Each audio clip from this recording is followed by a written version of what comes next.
Hi, everyone. Welcome to Office Hours. If you watch it on YouTube, you can find out more about what we do at officehours.global. Our first hour is general discussion about media production, and our second hour is usually something we want to spend a little bit more time on. And today we're going to talk about talking, speaking at events. So whether how do you book, contract, follow up with speaking events, and how do you get into that circuit? So we'll talk a little bit about that in the second hour. Let's go ahead and jump into the first hour. Jason, what do we have?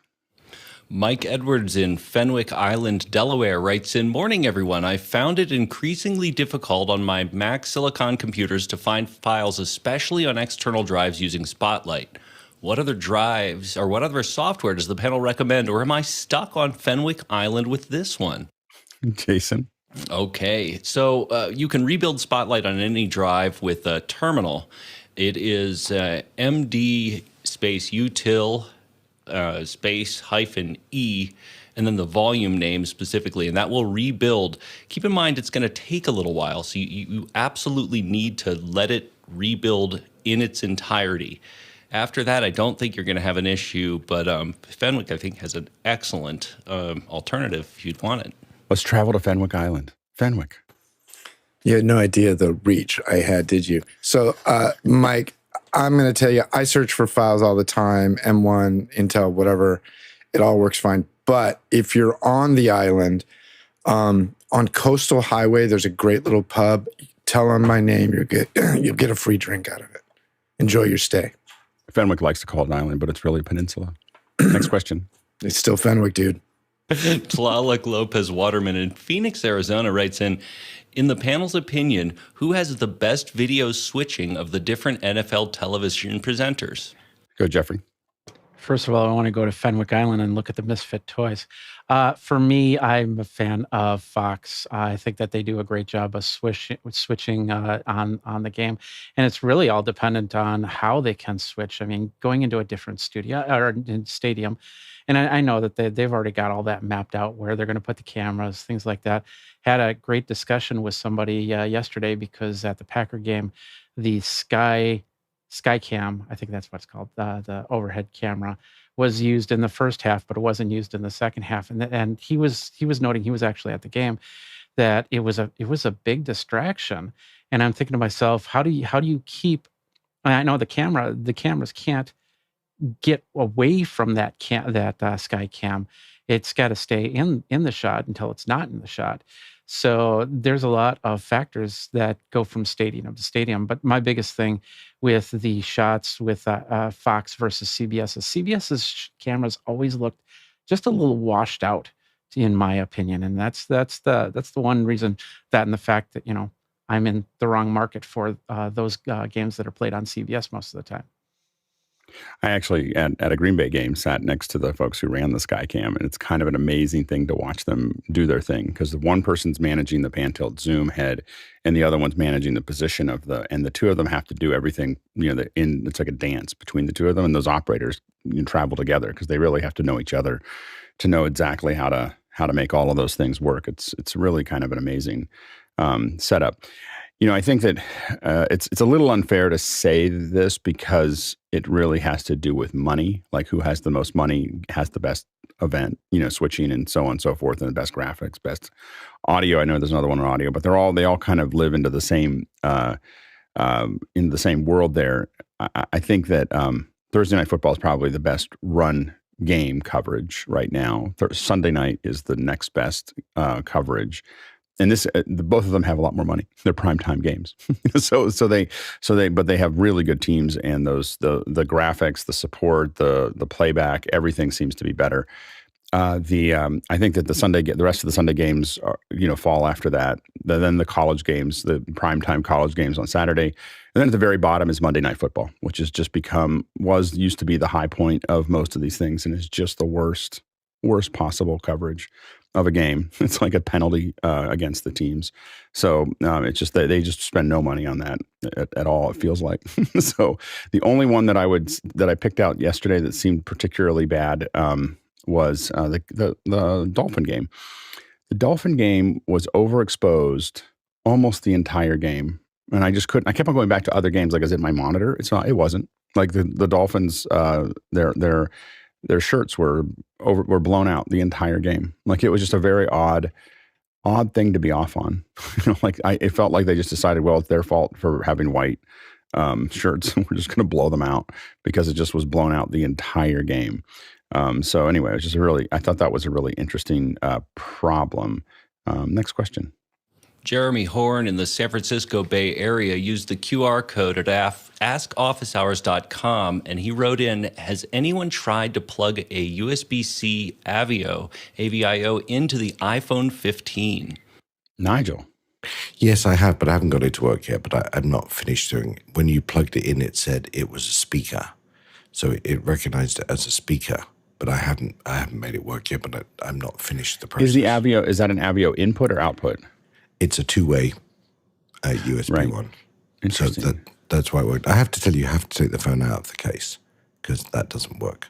But I'm still playing with it. I haven't made it work yet, but it did. I noticed when I attached it, say it was the speaker. Any other news from the 15, from the world of 15s? You're one of the only ones in our little group that have them. No, but Paul asked a pretty good question on last week, maybe Saturday, about battery, and there was quite a good video on YouTube which says the battery life of the base 15 is killer, and the 15 Plus on this guy's was the 15 Max Pro was about 12 hours, which has been, I think, pretty good with non-stop use. It's very good, very light, very happy with it. Started taking pictures this weekend. I like the five times optical zoom thing. It seems to work really well. You go, Jason. I too have the 15 Pro, and I've been pretty impressed. Let me think. Just about every USB-C cable that I've used, aside from the junky charging ones, and more importantly, the Thunderbolt 3 and Thunderbolt 4, both from OWC and from Pluggable, have worked in every instance that I've tried for high-speed transfer. The last part, I guess, that I found to be really handy is that you can use either a dock or a direct USB-C plug to do straight-up gigabit Ethernet, which is wonderful. Chris? I was wondering, Nigel, you said you had to take it out of the case. Do you think that's the fault of the case design, the cable design on the AVIO? Who's to blame for that? That was the USB connection from the AVIO would not fit in through the new woven case, which, by the way, I really dislike. It has a very poor quality feel to it.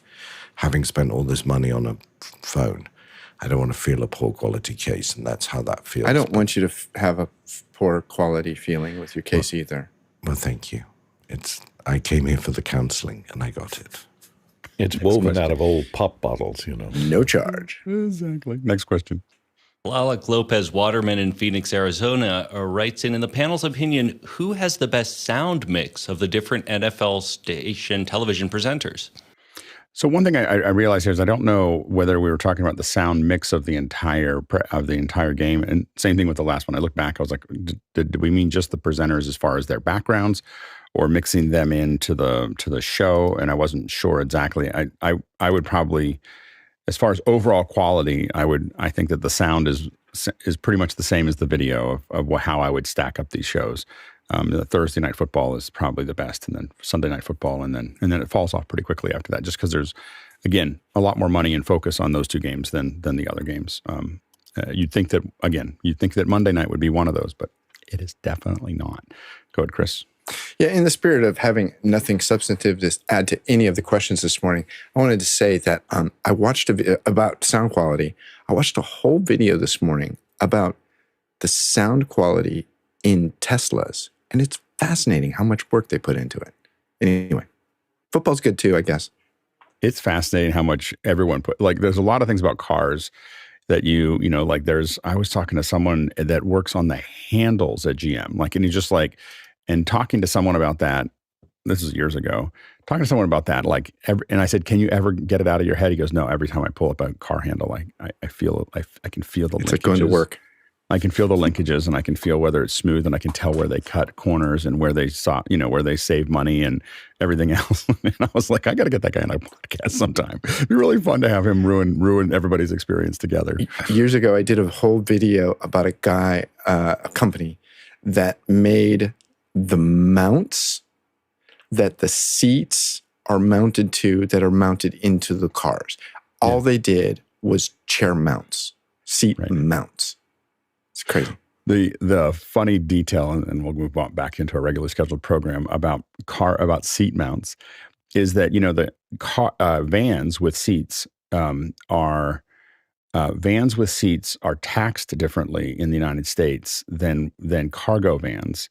And so what they do is they attach the seats as vans and import them into the United States, and then they remove the seats and ship them back to Germany and do it again. It's like a constant thing. It was like a funny thing to see.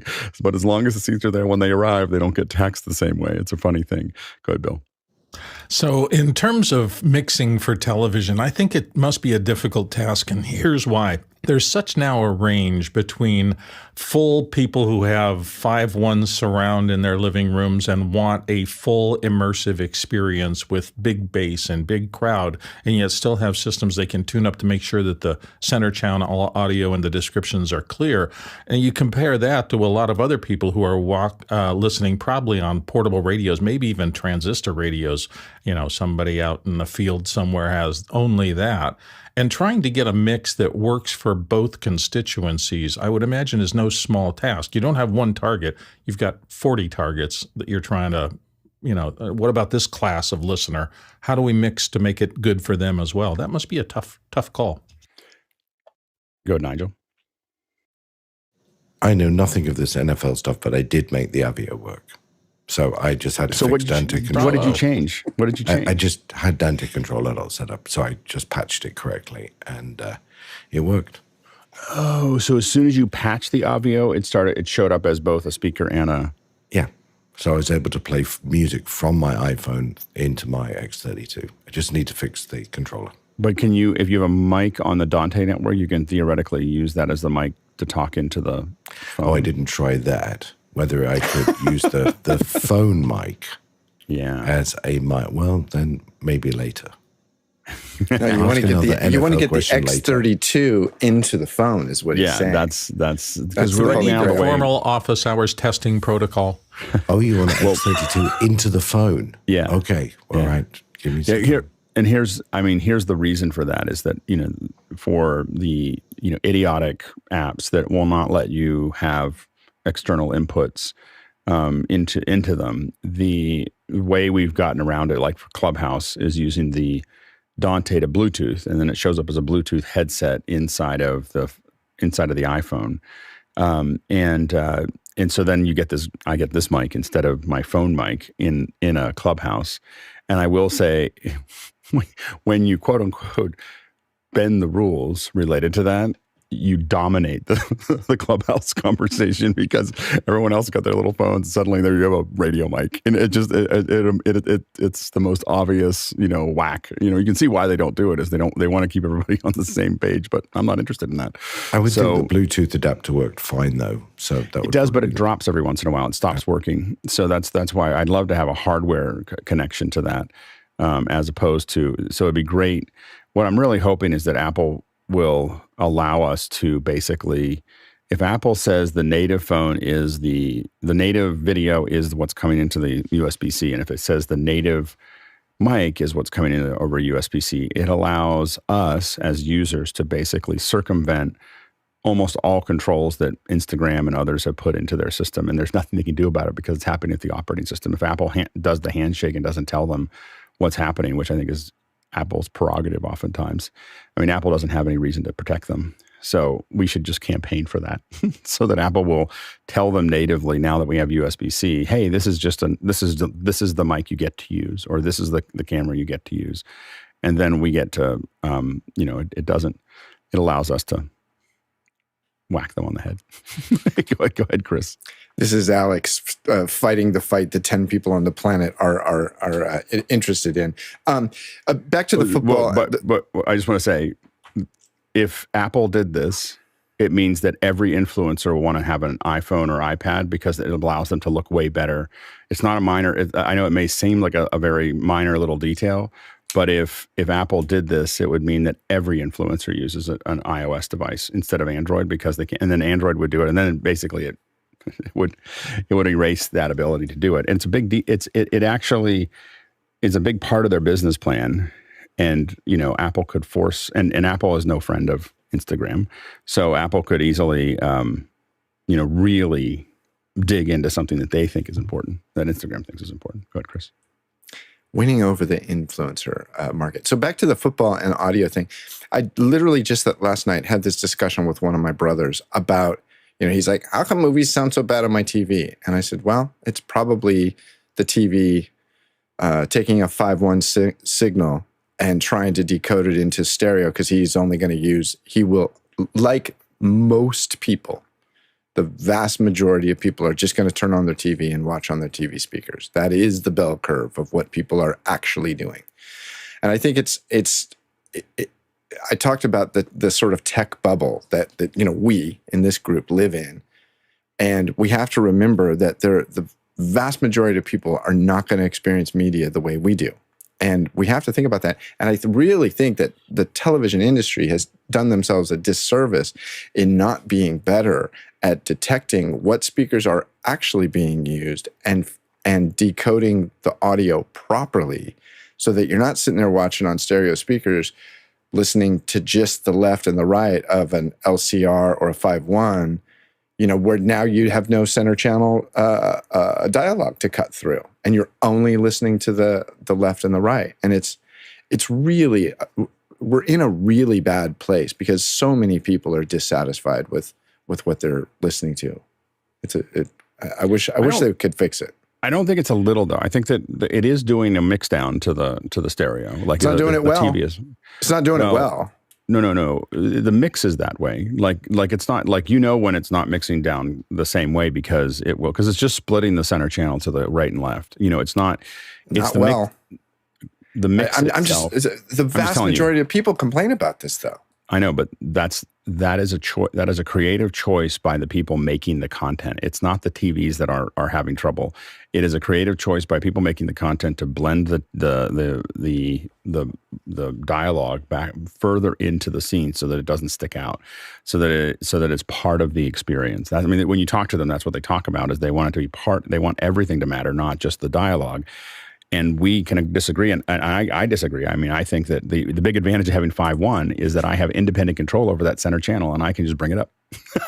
I can just turn the dialogue up, and that's again, what. By the way, you are in a tiny bubble of the vast people. That's why they're being disserviced.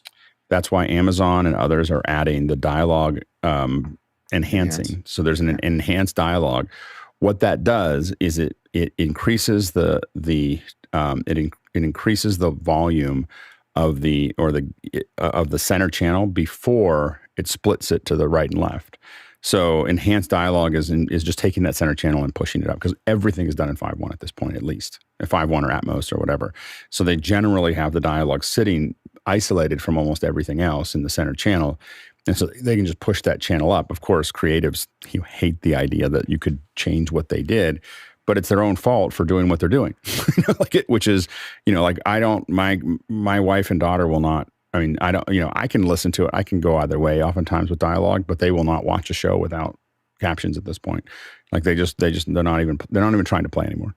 And I think that's been what's happened to that. And I will admit that over time it's become kind of invisible. The captions, to me, I don't really notice them unless I can't understand what he's saying. And so it's become something I don't think about as much as I used to. Go ahead, Jason.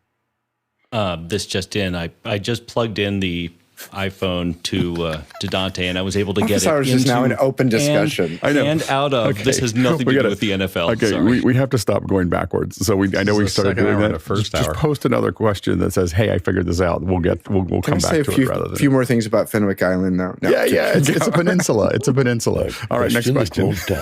Eric Hers in Hartford, Connecticut writes in: Is RIST better than SRT for video contributions? I think that the advantage of RIST is multicast, and that's the primary advantage, in my opinion, is multicast. I don't think and it's also lighter on the network than SRT. I still think that SRT is better at reliably delivering the video content. It is a bit of a pig on the network because it's sending a lot of extra packets, but it is a more reliable than RIST, in my opinion. And so I think that as for those of us who use SRT not as a delivery format, but as a contribution format to a show, I think most of us would rather use SRT than RIST. But but you know, there are some advantages to RIST if you want to do multicast. Next question. Paul Wall, who's in Austin, Texas, writes in, so this morning I just signed up as an Amazon influencer and want to complete my storefront and start reviewing products. What will determine success or failure in this endeavor? And he has a link. Courtney?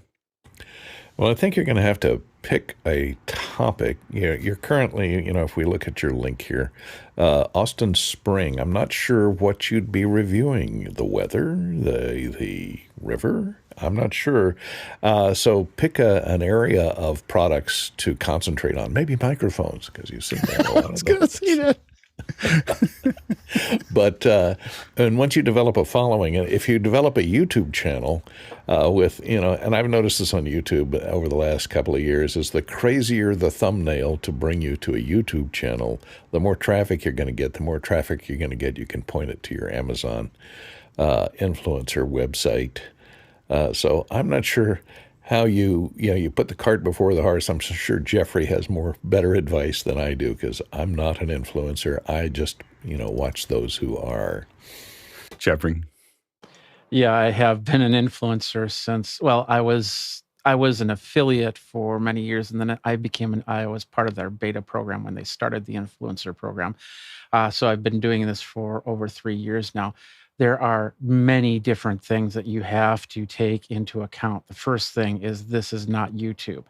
This is a closed, walled garden where they want you to talk up products. So if you're going to come and you're going to say this product sucks, they're going to kick you off. It's simple as that. You got the channel, but until you start showing reviews, you're not really in. I think it's like 3 videos that you have to post before they start accepting it and showing on the pages right there. The best thing to do is to go through those rules one by one, because if you do anything, like for instance, in a video, if I say the price at all of the product, it gets rejected. If I say you guys are going to love it, it gets rejected. It's got to be a very sterile but yet very informative video. And I've done thousands of videos on Amazon. And a lot of those videos then poured over to YouTube or some of the other channels. And then, of course, you have their shorts version, which are called Inspire videos, which are vertical videos. And they're running a promotion right now called This or That, where you take 2 products and you say, do you want this or do you want that? And then you got to promote it. So it's a lot of products. It's a lot of promotion. The best thing to do is there's a lot of good Facebook groups out there that are trying to wade through these waters, because the one thing is they do change a lot. Because once again, this is not YouTube. You can't just speak your mind freely in some cases. And then, of course, if you want to, you can join my mastermind group, which actually doesn't exist. Go ahead, Chris. I think there's you're totally right, Courtney, about the thumbnails. The thumbnails are super, super important. I think Mr. Beast spends an enormous amount of time, all the really big thing. I think that there is a YouTube channel that we could make called Thanks for Clicking. And every video is going to have a great thumbnail, because the video is not about the topic in the thumbnail, but the video is about how we made the thumbnail for the video. Okay, so literally, it might be like, I ate a pizza jumping out of a plane, and it's all the stuff, and then you click on it and you say, okay, obviously we're not jumping out of a plane with a pizza, but let me show you how we made that thumbnail. Okay, and so we rented a plane, we shot it. This is a channel. This is a channel. It's called Thanks for Clicking. A channel. Thanks for clicking. It's like I scubaed with my dog. Okay, and then you click on it. It's like, hey, I don't even have a dog, but I'm going to show you how we made that thumbnail.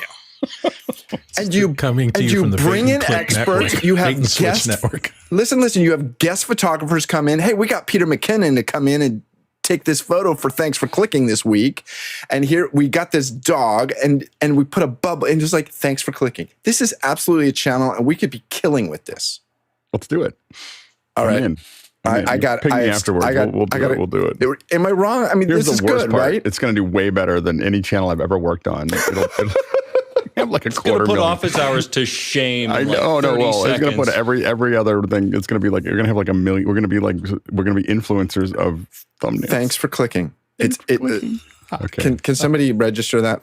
Thanks. You Bye. have to register. Hurry up. Okay, Clickbait I'm just the idea guy. Presents. Go ahead, Jeffrey. I'd love to say that we could do that for Amazon, but unfortunately, there's a lot of other factors that are involved in there. Like, for instance, once again, you can't put Amazon onto a thumbnail. I am way over the Paul Wallace influencer thing. We've moved past that. Yeah, but It's all about thanks for clicking now. This is still the question, though. Global But anyway, domination. my whole point, just finishing up, the whole point is that every time you change a thumbnail on a video you do, it then has to go through a re-verification process.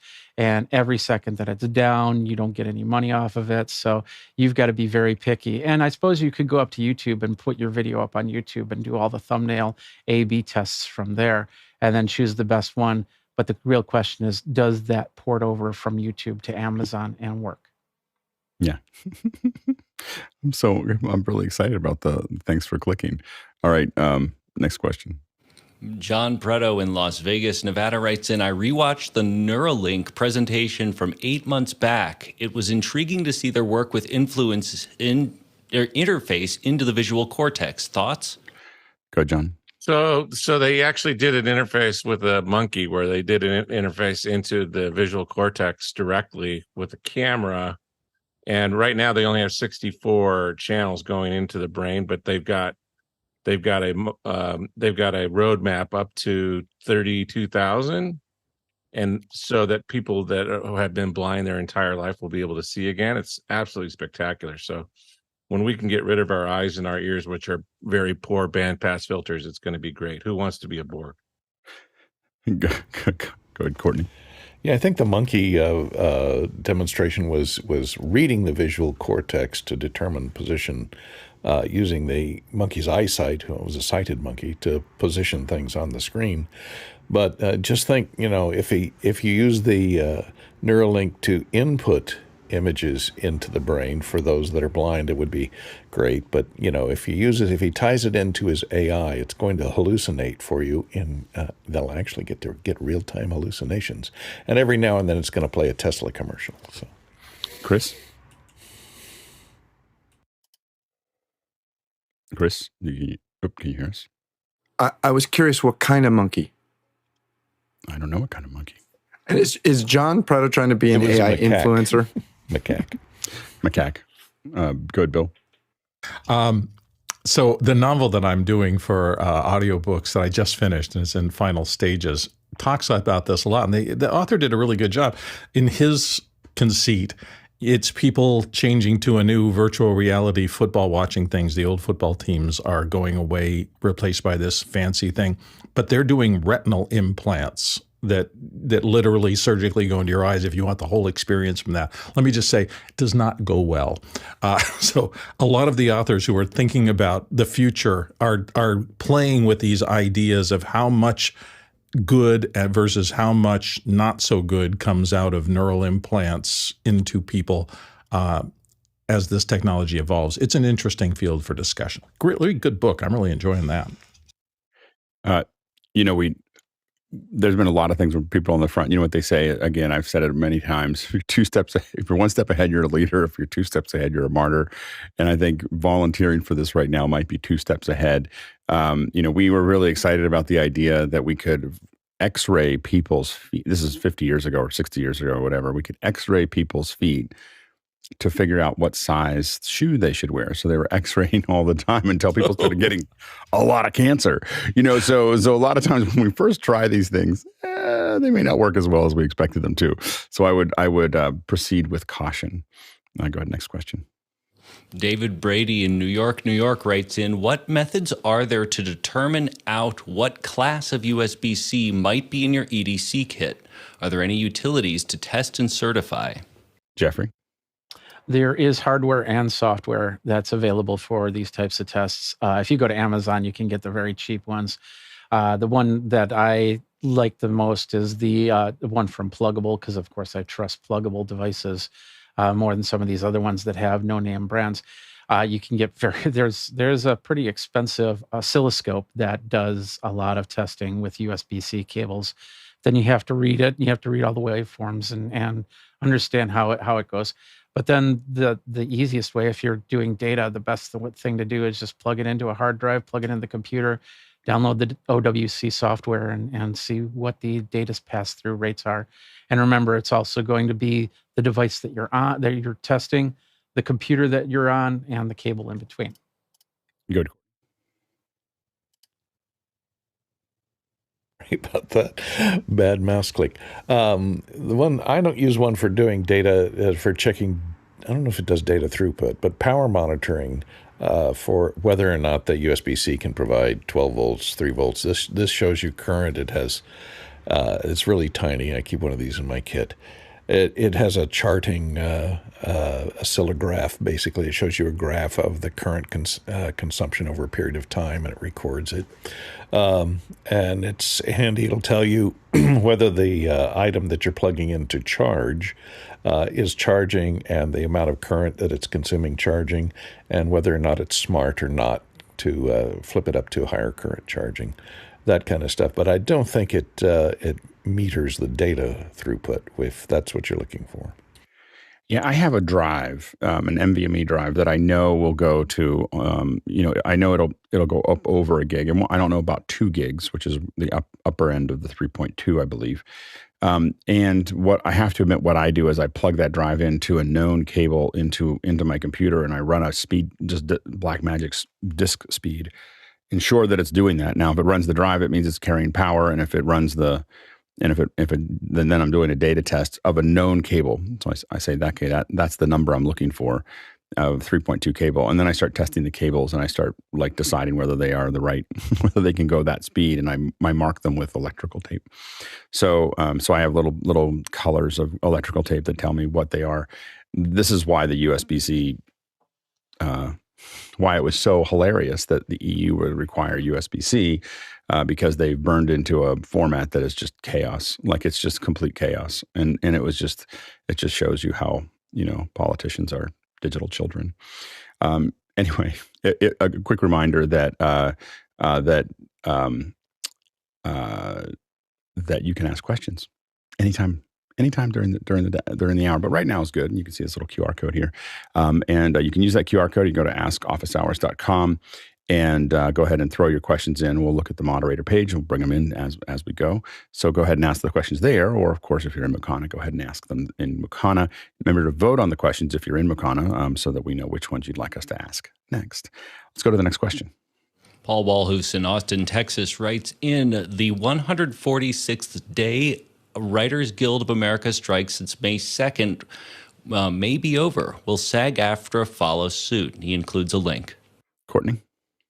Well, that's a different negotiation that hasn't really started yet. Or, I think they may have had one round for SAG-AFTRA. Writers Guild came to a tentative agreement that still has to be mailed out to the rank and file for approval. So who knows if it's going to get passed. But those that scuttlebutt is that the negotiators on the Writers Guild side are pretty happy with the settlement they agreed on. Whether or not it passes muster when it goes out to the rest of the guild, it remains to be seen. But usually the negotiators will send out, or the board of directors will send out a postcard or something saying that they approve it, and they encourage everyone to vote for it. So I think everyone's ready for the strike to be over. That will be great. But it still could be a long road ahead, because Screen Actors Guild is now going to have to go into negotiations, because AMPTP only negotiates with one union at a time. And Writers Guild was the first on the table. So next up is SAG. And I just received a postcard saying that SAG is asking for member approval of a strike vote against game producers. So that's next on the table for Screen Actors Guild. They're going to, if they can't come to agreement, renegotiate their contracts with all the video game producers. So, more to come. Go ahead, Bill. Yeah, this has been interesting to watch, particularly living in California, because there's so much discussion of it. My fingers are crossed that it appears that this momentary breakthrough, at least what they're saying, will lead to the end. I know one of the big motivating factors for the Producers Guild of America is that they can still salvage a little of the 23-24 television season if they get it done real quick here. If not, they risk losing a whole year cycle, and I don't think anybody wants to see that happen. That'd be real tough on everybody. Yeah, I think one of the advantages that AMPT has is that they just went ahead and just waited for SAG to come back, and it really puts the members in a lot of pressure to approve it. It does seem like the negotiators at not SAG, I'm sorry, for the WGA. So I think that there'll be less pressure. There's more chance that whatever the negotiators came up with that they decided was good is going to get through, because people aren't going to niggle as much because they're trying to make their house payments. So I think that's I think there's a really high probability this will go through. And I definitely salute the WGA for sticking it out. I have to admit that I was much more pessimistic about how long this was going to take. It's really good for me for them to come back to work, because a bunch of us that have our businesses wrapped around them getting back to work, and especially SAG. So we're excited to see it move forward. Next question. Douglas Carmichael writes in, it seems that modern cars are less open to audio upgrades than those in the past because the radio head unit is more integrated with the rest of the vehicle. What have your experiences been with audio upgrades on today's cars? Good, Nigel. So if you go to CES, there's a whole hall with audio upgrades to your car. I mean, how much bass do you need? The reality, I think, for most of this is that for most people, what they put in their car is good enough. And that's really what's happened to the general car industry. Plus the fact it's really nice not to have your car broken into to steal the radio. So mostly good enough has killed that. But there are two or three definite segments emerging. Or that have emerged. One is clearly the people who want the bass and want to pimp out their rides in a way that they can listen to the music loudly and deafen everyone within a 3-mile radius. The second is people who want to upgrade their vehicles for things like CarPlay and Google Play. So that's particularly true if you have a Tesla or something like that doesn't support CarPlay and you want CarPlay. The trick there, of course, is that Tesla has integrated the map with its self-driving, so you won't get those benefits. You'll be running a dual system. The third particular market is for very other specialized devices, be they medical, be they other things. People are integrating those sorts of devices in with the vehicles as well. Courtney? Yeah, because the entertainment system in a car is tied into the CAN bus system that controls a lot of the lighting and the air conditioning and a lot of the other stuff in the car, and sometimes turning on and off safety features like automatic braking and collision detection, that kind of stuff. They have to be very careful in any changes they make to that firmware, because if that thing crashes, it's a safety issue in NTSB, and they're heavily, heavily regulated. That's why when you use CarPlay or Android Auto, there are certain apps that you can't launch on either of those because they don't want you distracted by watching your TV screen in the front of the vehicle. So it really limits you on audio only.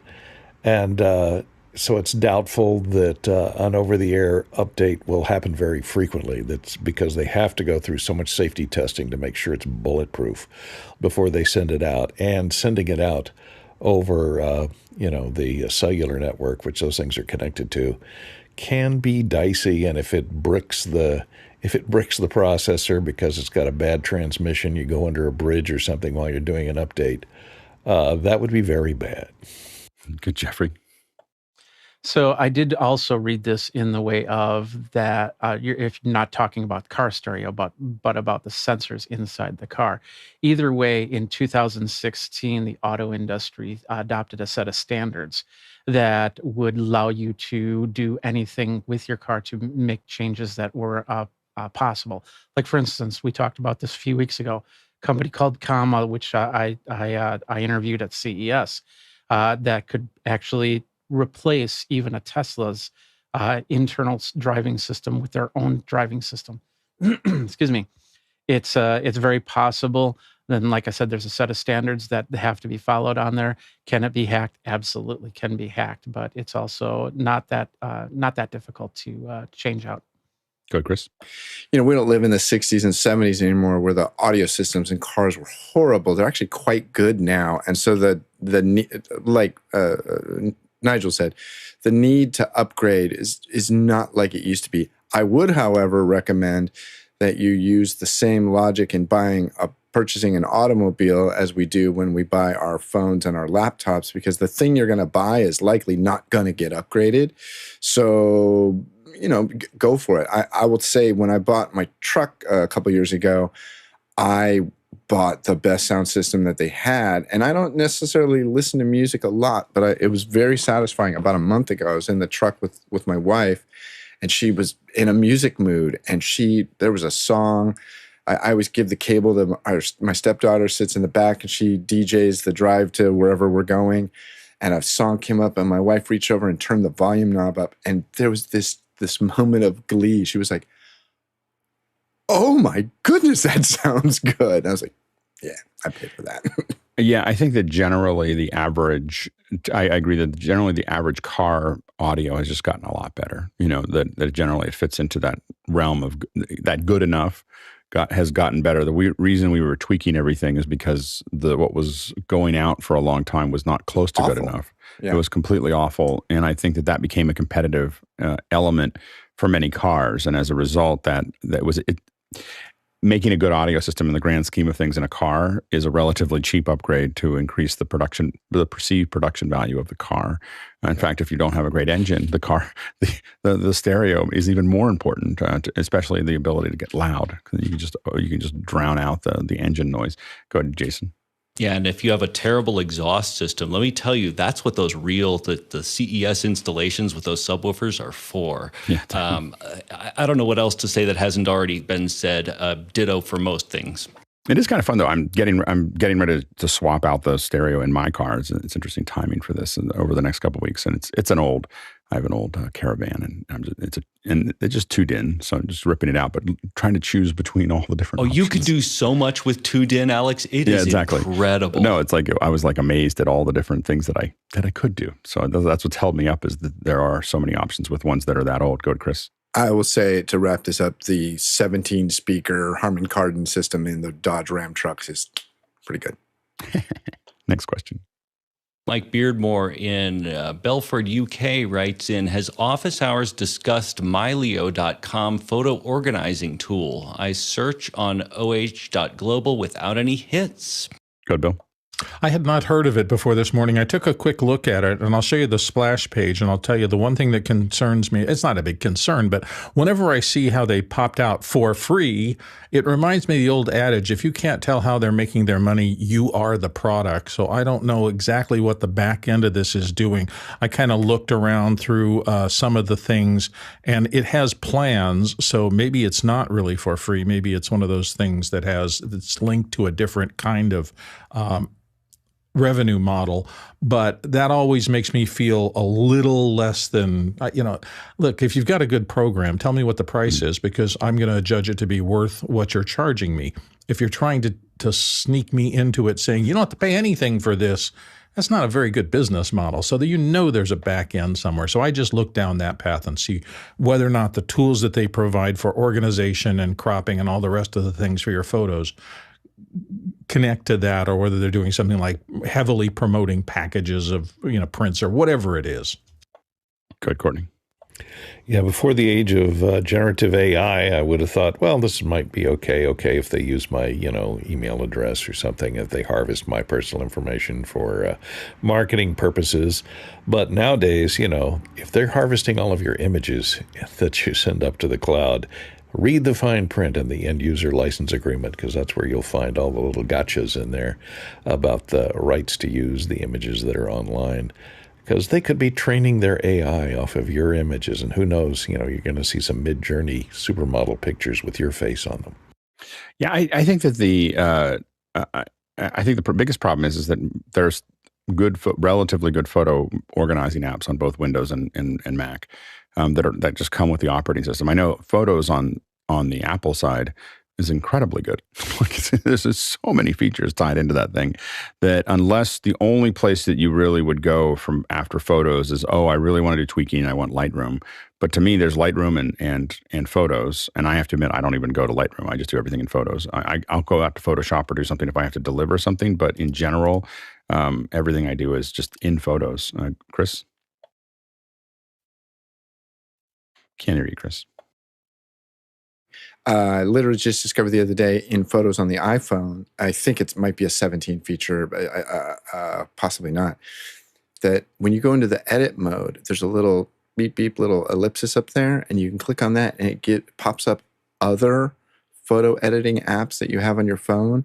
You can, through the Photos app, go into that app, do some stuff, boop-a-doop, come back, and the revert button will undo what the other app did to the photo. Oh, that's interesting.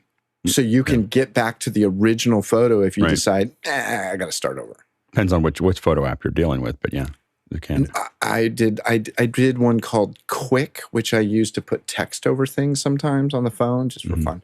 It's not really all that fast. But yeah, I totally agree that there's got to be a language, and maybe there's a word for it, where it's like, actually Apple does have a word, I can't remember. It's like hidden power. It's not like, look at all the buttons we put, but it's like, there's a lot of stuff under the hood. You just got to know how to open the hood.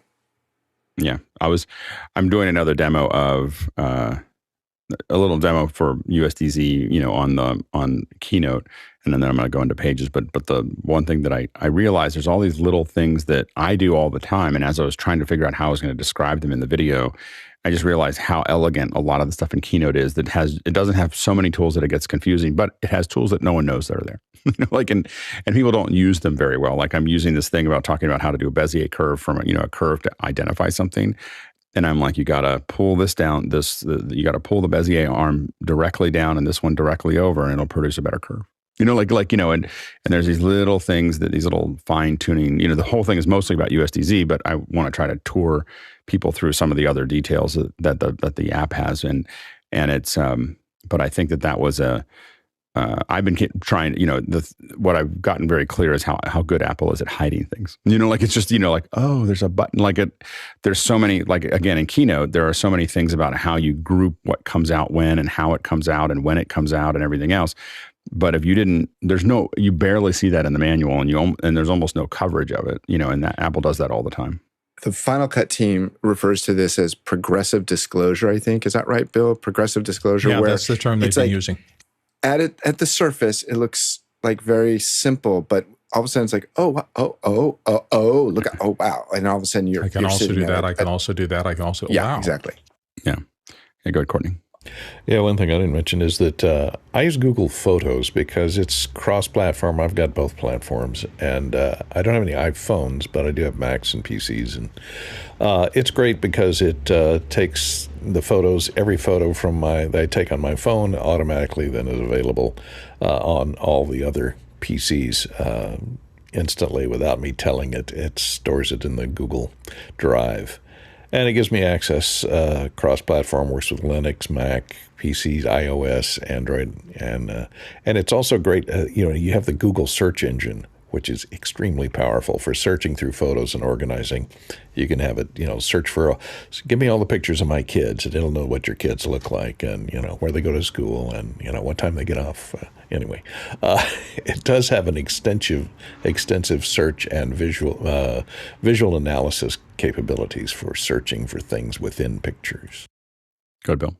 I just got a ping in Discord from a friend of mine who says that since I've spoken at some conferences in the past, I actually may have an account for this. So I'm actually the Milio that we're talking about in the question. So I actually may take a look at it and see, because there is some room for improvement on the basic things. I too use the iPhotos app or Photos app, and I get a lot of mileage out of that. But I'm interested in organizational structures, how they use metadata and the rest of that. So I think I'm going to take a look at this more closely than I have. My friend says they're now fairly well regarded in the industry, so they may be doing some interesting research. So I'm going to take a look at that. Next question. Douglas Carmichael writes in, how do you decide when to introduce a new product or technology into your workflow? While stagnation can be the proverbial enemy, I'd be concerned about the unexpected bugs and failures on a show and thus making a bad impression on your end. Jason? My answer is, how do I do it? In parallel. A workflow is a systematic thing. So if you want to introduce the old, the new thing for the old thing, you actually duplicate that process and systematically decide when and how to actually replace one with the other. The answer is not all at once. Chris?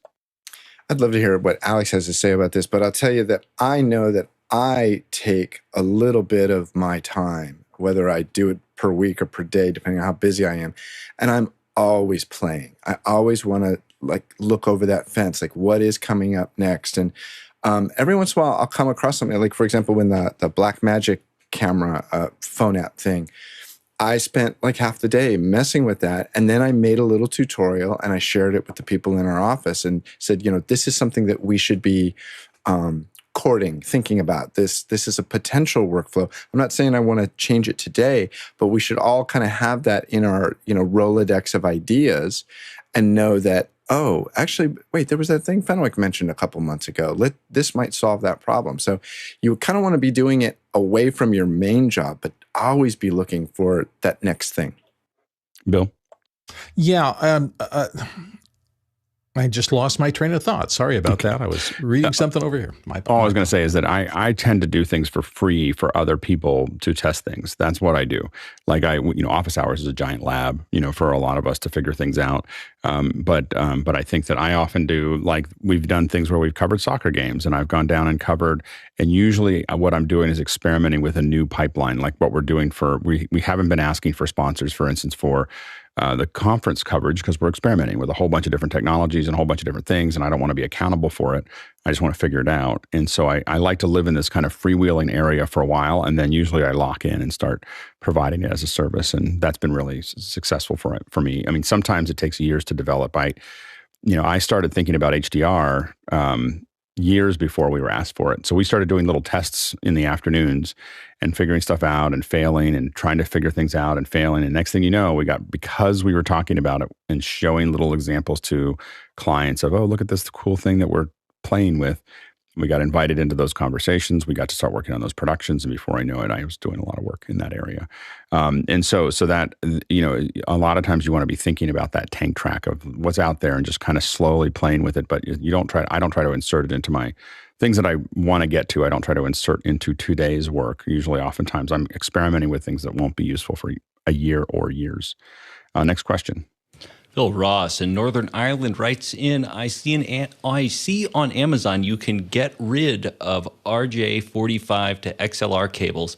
Is this a good option instead of having to run XLR cables through the walls? It's a home studio build.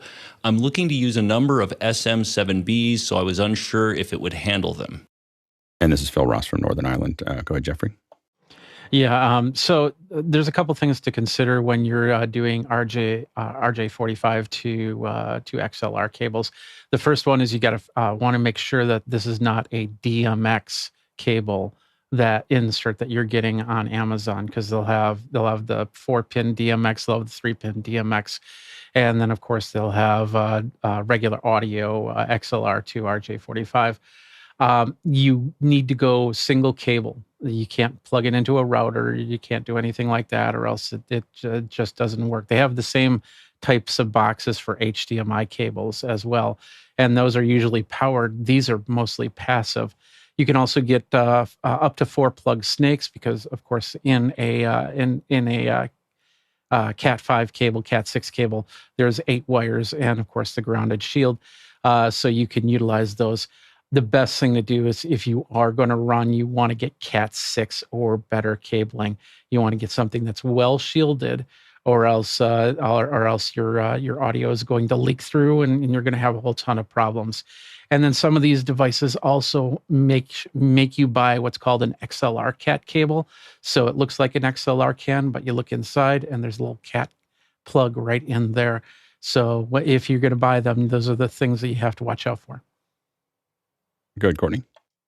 Yeah, be careful and test. You may not know if you're into a situation where the cabling was already run. You may not know whether it's shielded or not because there's Cat 6 unshielded as well.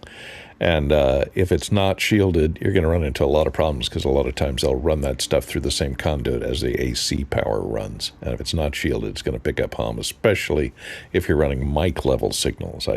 You could use it for line level signals without too much problems, but line level signal, because they're twisted pairs, and each of those pairs are twisted around each other. So there's 4 pair in a standard Cat 6. But make sure there's a shield, and make sure that the adapter that you use ties the shield of the RJ45 to the shield of the XLR connector.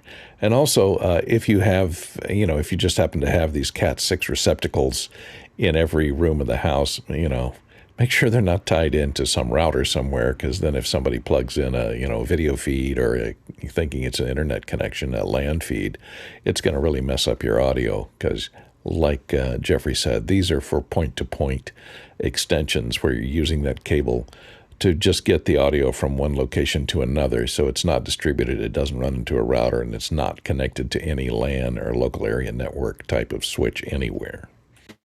Next question. Robin Cutshaw in Atlanta, Georgia writes in, what audio tool do you use for testing individual speakers in a 5.1, 7.1, and 9.2 configuration? I mean, for us, we're usually feeding them directly out of a mixer. So we're going through each one of them and breaking them to figure out what we hear on each channel. So that's usually and I build for embedded ones, basically, I will build a channel checker. So I have videos that will play out that have channels right, right, left, center, left surround, right surround, and I'll do all those, and I'll put them all together, and I'll have little speakers light up in front of it so that we know what we're looking for. And usually that ties the whole thing together to test those things. Next question. Bobby Rafferty in Central Florida writes in, Procreate came out recently with an animation tool called Dreams. Does anyone have any thoughts on this new software by Procreate? Go ahead, Bill. I think it looks pretty interesting. I mean, one of the things that surprised me, I always like Procreate, if for no other reason than the fact that they have a separate app for iPads and a separate app for the phone that kind of scales down. I think if companies who put the attention to detail to take the time to do a little bit different code for those two screen things tells me that they're thinking a lot. Dreams moves them into the role of animation and kind of an animation tutorial thing. Here's the splash page for it. You could see they're really going after kind of that YouTuber or other. It works on iPad great. It seems pretty modern, and it seems like they perked up the code. It's brand new, so there's not a lot of chat about it out on the web and the news groups and things like that. But it looks like an interesting program. And, animation is one of the hardest things to do in the old ways. And so I think people are trying to use these new platforms to give young people, particularly people coming into animation for the first time, some really cool tools to keep them excited about the idea. It doesn't appear to me to be a full-scale replacement for any of the professional animation tools. But as a step-in program, it looks really cool to me. Coming up, we're going to be talking about speaking at events in just a minute, just right at the top of the hour. But this week is a busy week. Tomorrow we're going to have Eric Geisler here, and Eric is a 2-time Emmy winner and prominent authority in post-production with 5 Primetime Television Emmy Award nominations and over 25 years of working in computer animation, visual effects, film, and television. He's also an entrepreneur, and he's working on some pretty cool things. So Eric is really going to be great. It's going to be a great day tomorrow, so I would highly recommend coming. Wednesday, we'll talk about equalization, and how the EQ curves work. Thursday, we're going to have Stephen Wharton, who's the Chief Operating Officer and Chief Technical Officer of SkyCam. So that SkyCam we talked about earlier, goes all over the football field. They're going to be here to talk a little bit about how all of that works. And Friday, Viz is going to be joining us and talking about production in the cloud. So that should be a it's a really busy week that we have here. You'll notice that a lot of these weeks are getting a lot busier, and this has to do with just the teams that are working on really making sure that these second hours are getting better and better and better. So if you're interested in being on one of those councils, let us know. You can do that in the email. There's like a volunteer button in the emails that go out. So definitely take a look at that. Of course, Saturday is 2 hours of Q&A. One thing to know about Saturday is that we are doing a lot of testing. We're testing HDR in 5.1. You'll see that slowly get better as we go through every Saturday, and we're slowly tightening that all up, and you'll see us start to experiment with other things there. So Saturday is kind of an experiment. It's 2 hours of Q&A, but it's also experimenting. Of course, Sunday is retrospection. This is a place where you can talk about comments and concerns and questions about office hours. Let's go ahead and jump into the second hour.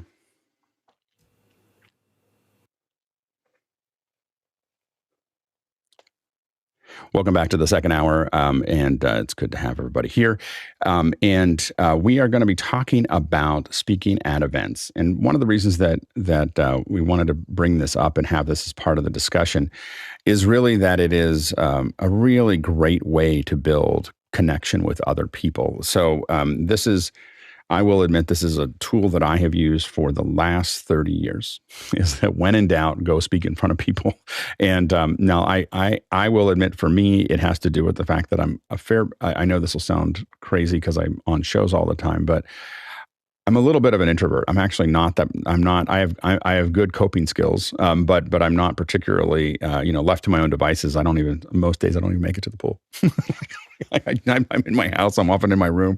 I'm not super social, a super social person, and so I use this because it's much easier for me to get out in front of people and talk about a subject that I know, and then the onus is on them to come talk to me, so I don't have to go out and introduce myself to anybody, and one thing I will say is that we'll talk about a little bit of this over time, but it is an over time kind of conversation. The way you get into this and the way that you build up into this model is something that is, really creates a stable connection of meeting lots of people all the time.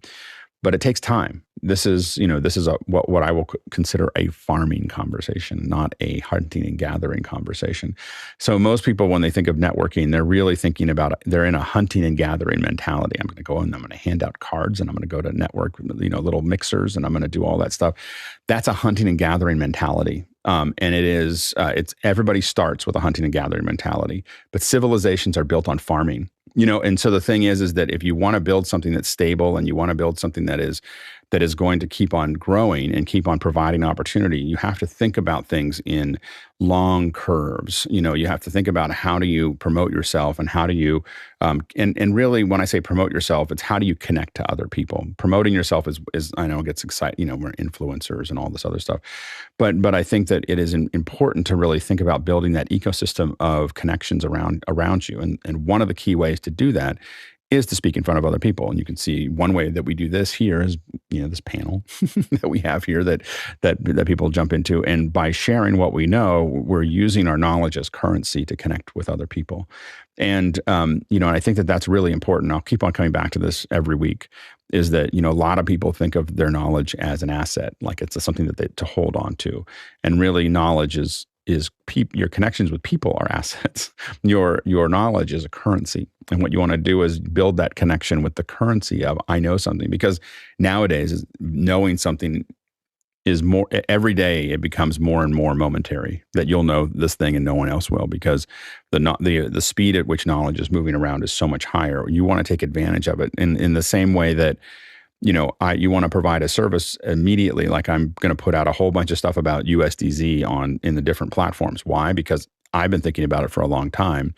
I can help a lot of people, understand why it's important, and no one else is doing that right now.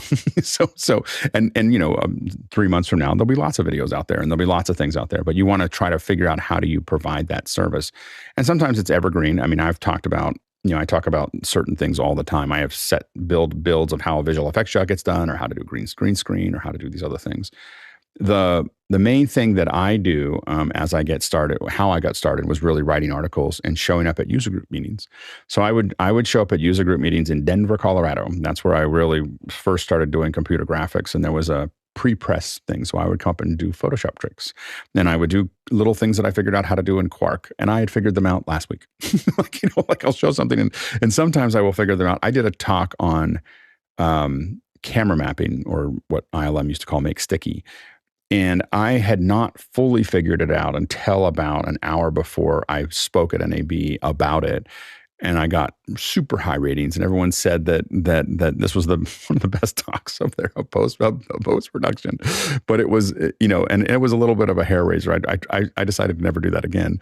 But I will say that that sometimes these speaking engagements will force you to get better at something because you've decided. Sometimes you think you know it, and then when you have to explain it, you don't know it. So it helps you do that. So what I would say is, it's really important as part of it is to figure out ways to share, whether that's a blog post or whether that's videos or whether that's speaking. It's just a really easy way to connect with other people. And you have to understand it takes a lot of time.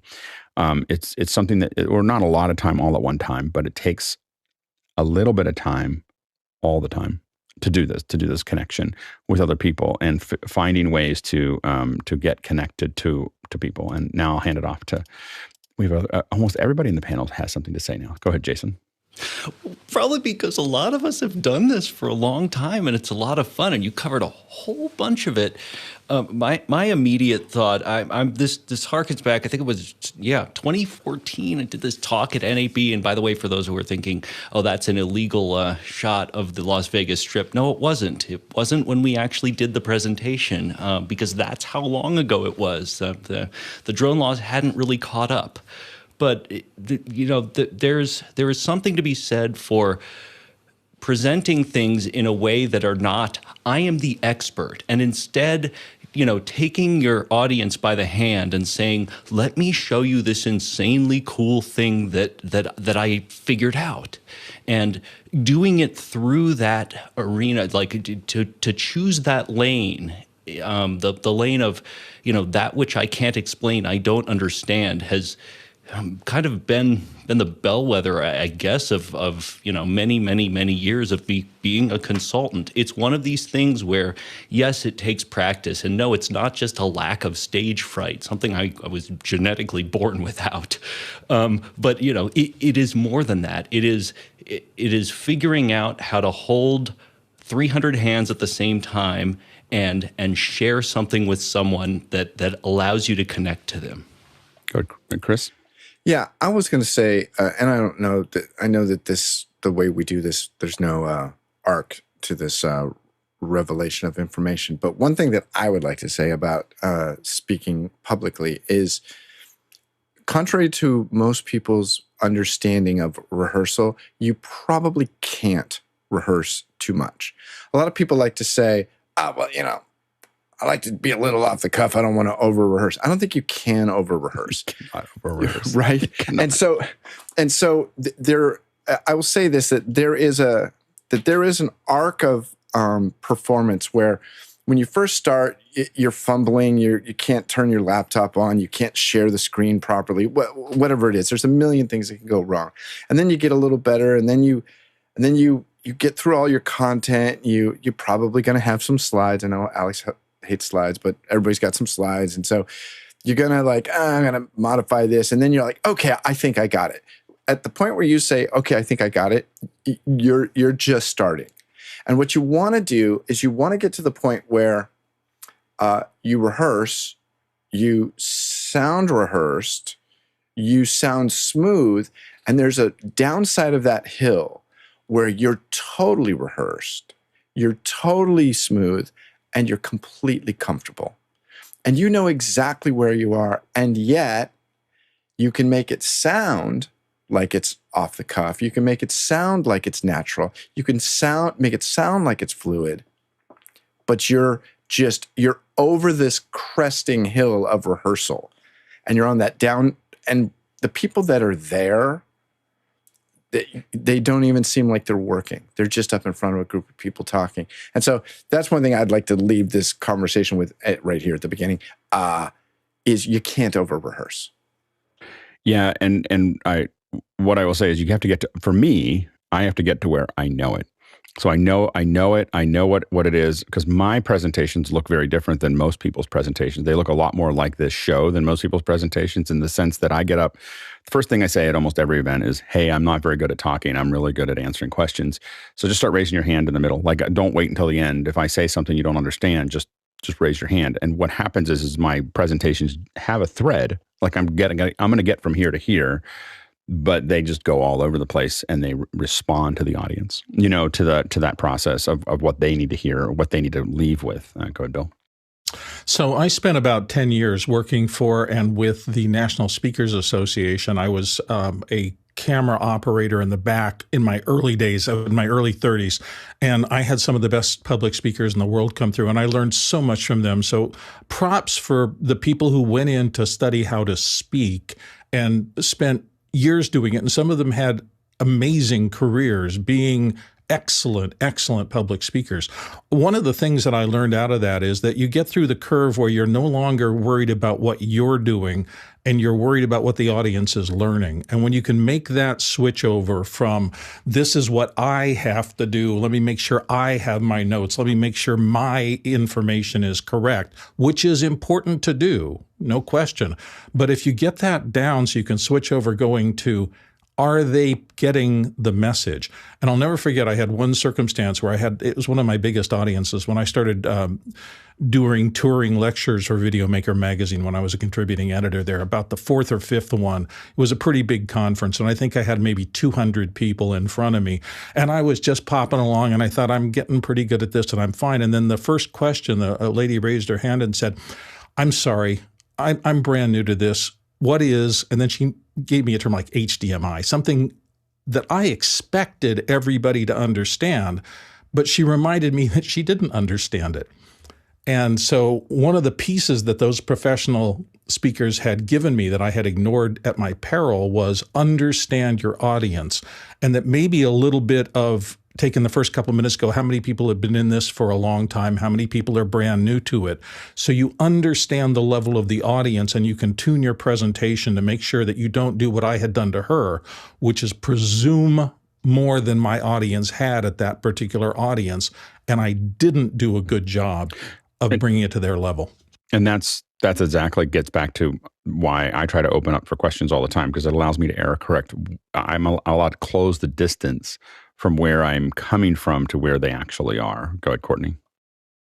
Yeah, I don't like to public speak, in spite of the fact that I was in radio for many years, speaking to a large audience, but you don't see them, so there's a big difference there. But I have advised a lot of people on speaking because of the teleprompting business that I've been involved with for the last 30 years or so.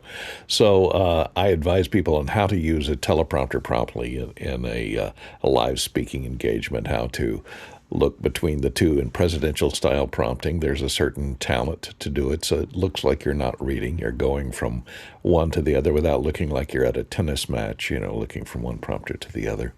And to not paraphrase, because if you've got a separate prompter operator that's running your speech for you, and you're very familiar with your speech, if you start paraphrasing or you jump over a paragraph, the teleprompter operator is not going to know that, and he's going to be lost, or she is going to be lost. And getting back online getting back lined up with where the speech is that you're giving is very problematic. So I advise a lot of people about that and public speaking, how to properly use a teleprompter and not screw things up to the point that everything breaks down. And I've horror stories of people that go out with their own printed notes on the lectern, but the teleprompter's there, and they start using the teleprompter, and then they try and go to their printed notes, and they go to the wrong page. Now the teleprompter's lost, and they're lost. They just skipped 3 pages of the speech, and it's an award ceremony, and now 2 awards have been skipped over, and it's a live show, and you're trying to figure out how to get back onto it. There's a lot of horror stories associated with, doing a prepared live script. This isn't extemporaneous speaking, but doing a prepared live script can be problematic, and looking natural at it is really an art that you have to work on. Yeah, and it's interesting where I think it comes also where you come from in that area. So I grew up, my father spoke a lot in public, And he would generally could speak 45 minutes with 5 words on a note card. Like it would just be, and he had it all kind of in his head, and he would just kind of work through it. And it was a little different every time. And so I grew up without any teleprompter or the thought of any teleprompter, to the point where I would never use one. Like I would never, use a teleprompter to do a talk, because I find that unless you are exceptional at I'll do it for records, but I won't, because I can record over and over again. But unless you are exceptional, and I don't mean good, but exceptional, that you look bad on teleprompter, like every actor in the Oscars. Or 80% of them will look bad. They just look square, like they're reading something, and it's just not. And I don't think that, so I think that the teleprompters are something that I do think that when people are good at teleprompters, man, they just rock it. And it's funny, like Leo hates teleprompting, but he is exceptional at watching it. And they can make it look very, very comfortable. But to Courtney's point, you just have to be really good at it. And that does take an enormous amount of practice. And the broadcasters who are able to do that are truly, like, people don't realize how much practice and how much work it takes to look like you're just coming up with the words that are showing up on the teleprompter. Go ahead, Nigel. Yeah, I think the next generation is going to be judged much more by how they talk in public than how they write. And particularly if you want to build a career or anything, you are going to have to master that skill. And you don't start with a room full of 20,000 people. You start with a room full of one, which is yourself. You practice, you go to 3 to 5. It's really a muscle you have to learn to use. And I would really encourage everybody. I know people are more scared of public speaking than death, but the reality is you can't do much about the death. You can do quite a lot about the public speaking. And you do that. And you do that by practicing. And I want to give one other tip before we move on. The best public speakers are those that think about what their audience wants to hear rather than what they want to say. And they adjust what they want to say to what they want to hear. And there's a fun story. A friend of mine went to see a comic in England years ago called Lenny Henry at a local comedy club. And at the end of his set, Lenny Henry said, "By the way, a friend of mine just wants to practice some material. Ladies and gentlemen, Robin Williams." And Robin Williams came on. It was the first time he had really toured in the UK. And so he started using material and it bombed. And through the process of the next hour, he worked out less of what he needed to say and more of what people needed to hear. And really, if there's one skill, that would be the one I would master. Because we're talking about Robin Williams. His ability to just be. Like, that's the thing that you have to get to as a speaker, is the ability to just dance with what you had. I remember a time we were Lucasfilm, I think I've told the story before, but Robin Williams came in. We were waiting for the camera op and a light or something like that. And he just started talking. To this day, I can't remember what he said. I just know that it took me 3 days to recover. Like, my stomach was so sore all the way up into my ribs from laughing. Like, I'd never laughed so hard. And I still don't know what he said. Like, it wasn't like he didn't have a skit. He was just making things up. And I think that when you get to a point where you can just make things up and continue to kind of dance with, again, what's there, I think it makes it a lot easier to get there. But to what Nigel said, it's practice, practice, practice, practice, practice. I think that even all of us, that's one of the reasons that I value being on the panel here, is the ability to practice all the time. And to, for most of us who did radio, first 200 shows, we're like, okay. I'm just really glad we didn't have to record those radio shows. I recorded them, but conveniently lost most of those tapes. Go ahead, Jeffrey. So I'm going to take there's a few things that I've learned from going up on stage and doing a lot of presentations. And of course, local presentations, as Nigel said, you can get on a Toastmasters. There's tons of clubs that you can get into that you can speak at and really build up a speech. And you could actually take whatever you're talking about and actually use it in different situations to build up that one thing, just like a musician would build up a song and keep playing that song again and again, or even shows, plays and things like that. They don't change up the play if they go to a different town. It's the same, maybe a word or two, but it's pretty much the same on there. I like to do structured storylines for my presentations, which means that And a perfect example is if you ever watch Last Week Tonight with John Oliver, he does this for this main segment. He'll start by talking about something else unrelated to the main segment, and then it will then morph into the main segment. But it will never be a title at the beginning. It's like, hey, come, here's my session, I'm here, and here's my email address. I always start my presentations with something like a small little story. And then that takes me to the title of the subject that we're talking about, and then takes into the meat of there. Another one that I would direct people to is a movie called Punchline. Certain comedians, we talked about Robin Williams, certain comedians have that, but Punchline was my favorite bit, and that's towards the end when Tom Hanks talks about being a stylist, because he structures the whole presentation around being a stylist, gets away from that whole idea of being a stylist, and then comes back to deliver the final punch of his punchline of being a stylist. It's a beautiful, beautiful setup for the whole conversation there. Being on stage is one of those things that, is everybody's.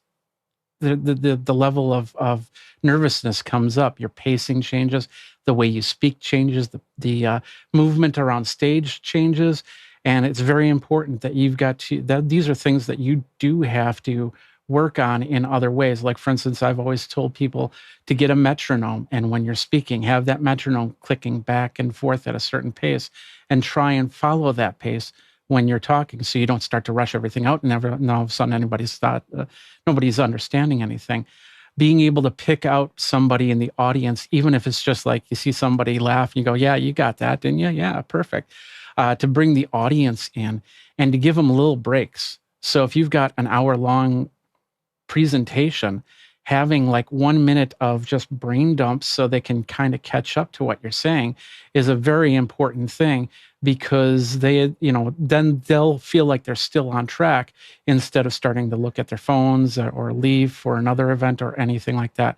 One other thing I'll suggest is that the one group that really does get it, many groups get it, but one group that really does get it is professional wrestlers. Watch a man by the name of Paul Heyman. His early stuff, and he can talk off the cuff in his early stuff. Just amazing stuff right there. But just go for those types of, more than just TED Talks. Find the little things, and then find that one person that can inspire you to use their style to create your style. Yeah, a couple things. One is that I at conferences, I do one mechanical thing. It says, I'm Alex Lindsay, and this is the conference this is the room you're in. And the reason is I'm part of 22 rooms, and you may be in the wrong room. So I tell you at the very beginning, this is what we're talking about here. And it's not the beginning of my talk. It's a functional. I've had many people sit in the wrong room and suddenly realize about a third into the room of the show that they sat down in the wrong room. And I've done it. So I at the very beginning will always tell you, you're in room, whatever, this is what we're covering. The other thing is that one thing that I pay a lot of attention to is eye blinks. So when I'm up there, I look at people's eyes, and if I see what I call slow blinking, it means that I'm putting too much information out at one time, and I will tell a joke. And so if I say things that look like they're non sequitur during the thing, or I tell a little story, or I do a little thing that sometimes just, that is some tangential, it seems like I'm just ADD and I just thought of something, but it has nothing to do with that. I have decided that people are falling asleep, and it's because it's two things. One is I'm droning on, or two is that I am giving them too much information at one time, and they'll start to, that saturation will start to hit. So a lot of it, and that's what, one of the big powers of doing Q&A throughout the entire thing is that you get to do this dance with the audience, and it keeps that movement going, and it keeps them thinking. So by answering questions throughout the event, the other thing that you do is you're keeping people a lot longer in active listening as opposed to passive listening, because they're able to kind of, they're thinking about the question that they might ask next, and they understand that it's actually might be asked, or might be part of that process. And so engaging in that, the mistake that, the huge problem structurally with almost all conferences is the idea that we're going to talk for 45 minutes and open the questions for the last 10 minutes, or talk for 30 minutes and open the question for the last 20. I try to get through the content. I try to get into questions within the first 10 minutes, and start to dig into those. I still have a thread of places that I need to go, and I'm still conscious of that thread. The other thing is that I use presentations only as illustrations, never putting. You should fight against every word that you may put on your presentation. Do this for the children. That's all I got to say is do it for the children. Do it for all of us, is do not put words on your presentations. Sometimes you need to put them on there to to identify something. The words come out of your mouth. The pictures that illustrate the words go on the presentation. Do not put the words that you're saying under any circumstances. You should never, ever, but like ever, never put the words that you're saying on the slide. It creates cognitive load. This is why people are falling asleep when they talk about death by PowerPoint. It's because when you're giving the information twice, you're adding to the cognitive load on the. Now, if you think that the things need to be written out so people can walk away with a deck, go to Pages or Word and write a paper, that they can read later or whatever, or build a separate version of this that has all the words. But when you're presenting, don't do that to your audience. It actually makes it very hard for them to hear. The illustrations are what you want. Now let's back up just a quick second. We'll go to the last two people, then we'll go to questions here. How do you get into this? The way to get into it is to do it. So whether you're producing videos on YouTube, writing articles for other people, showing up on shows like this, you got to show that you're proven. You got to prove yourself somewhere.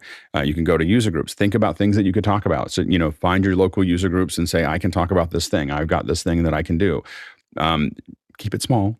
Keep it simple at first, but really try to figure it out. And I will say that part of the use and part of why the panel was developed this way is to let people figure out how to practice doing these things, whether it's on Saturdays or doing little labs or doing other things to get good at it.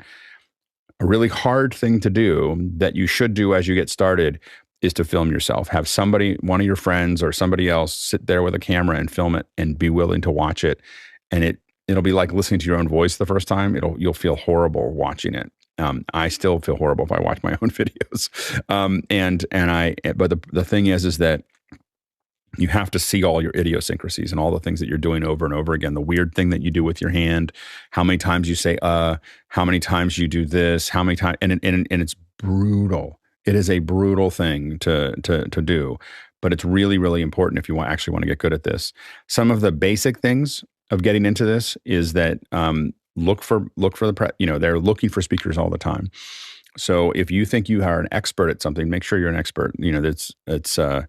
You want to know something that you're going to talk about well, and figure out how to talk about that, get a little practice. And then what you want to do is there's always call for speakers. And a lot of these conferences are remarkably open to people saying, I can be a speaker, because there's this machine that they have of trying to fill speakers all the time. They're always trying to fill these speaker positions. And so you want to, if you say, hey, I'm available and I can talk about this subject, especially if you look at what they have, a lot of times you'll get a chance. The way to capitalize on that chance is, number one, is to be responsive. So when they send you emails, send them right back. When they ask you, the things that they're going to ask you for is you're going to need a headshot. That headshot should be a minimum of 1600 by 1600. You're going to need a short paragraph, like 6 lines, that is your bio. It doesn't matter all the things you did in the world. All that matters is 6 lines that basically give people a description about what you do. And then you make sure to get that back to them. Make sure to respond to them. At the beginning, don't worry about how much you're getting paid or whether the travel's being done. Whatever they tell you you're going to do, just say, okay, that sounds great. Like, start going back and forth, and they'll if you're new and you start going back and forth with them, they'll sort you out really quickly. Like, they'll just go, hey, sorry, we had a little timing problem. They'll never tell you. No one will ever tell you they're getting rid of you because you're being difficult. They'll just tell you that there was a scheduling issue, or we would love to have you come back next time, and then they get unresponsive. So you just want to get into that process and be easy for them. And then the key is to do all the things we just talked about. Do a great job. Get high ratings. Get those things. And then getting high ratings, they'll come back to you all the time. Because you are now, and if you are easy to work with, if you filled out things quickly, if you did everything they asked you to do, and if you did get good ratings, you will be asked back. And then you start to become kind of part of the pipeline. Go ahead, Nigel. Yeah, I was going to say, statistically, here's some useful information for you. 70% of the effectiveness of your presentation is what you look like. 23% is what you sound like, and 7% is what you say. And I'm always amazed by the people who focus on the 7% and miss the 93%. So think about what you look like. Think about how you're coming across. Do you walk on confidently? Are you ready? Then think about how you sound, whether you change your voice, whether you drone on. Alex talked about that. You've got to work the 7%, but don't miss the 93. I think almost everybody, to Nigel's point, they think enormously about the 7%. And they build these really complex decks, and they build things with tons and tons of content in them. And it just isn't the most important piece of the puzzle. And other things that, by the way, just weird, odd things is, remember that this is all a life in most cases is all a confidence game, and it's whether people have confidence in you or not. So when you tell people that you're definitely coming, when you confirm, and when you're responsive to their emails, when you say, "Hey, I made it to Vegas," like when you land, just tell them, "I made it to Vegas. Looking forward to seeing you tomorrow." Those are all like little notes that make it easier for the conference organizer to go, "Oh, that's one less thing they have to worry about."